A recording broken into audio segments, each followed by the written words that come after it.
Hello, hello mga boss. Alas 10:23 na ang oras.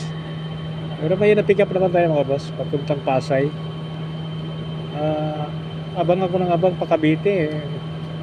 Talo ako doon sa signal eh. Mayroon na sanang General Trias 351.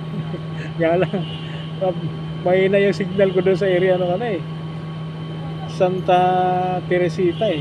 Sa may kanto ng Sun Residence. Buti na lang, may nagkota ngayon. Kasi ito na hinantay ko rin. Pasay. And dandaan naman tayo pa uwi. Kahit sandaan na lang. Kasi meron na tayong extra nito. So 187. Papuntang Brace Residence. Okay, so antay ko na lang.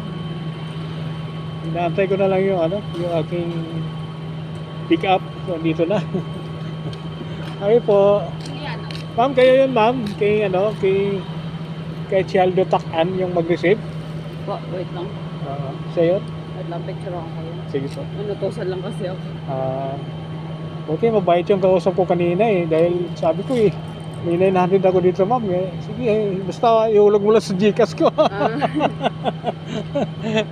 Wala problema. Kailangan naman natin kumita rin. Wait lang. Yeah. 17 pero legit naman to mga boss kasi nga siya sa Brace Residence yung ating drop off. Katabi rin ito doon sa may yung SMDC rin na Coastal Residences. So dito na lang. Dito naman actually yung yung item. Dala na niya. Lang confirm pa doon sa receiver. Pwede daw kung papick ng ID. Sige. Where is my license? So kailangan kasi i-present natin yung license natin mga boss.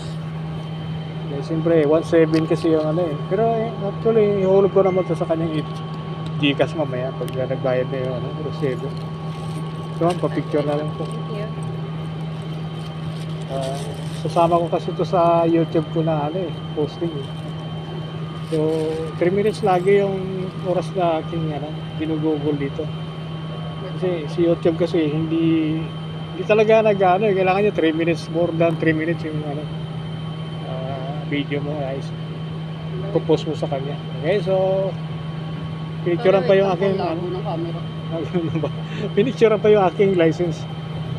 SOP kasi yan mga boss pagka yung booking natin ay may involved na paabono or kaya So, ganun talaga. Honest lang naman tayo, hindi naman tayo okay. Okay lang picture.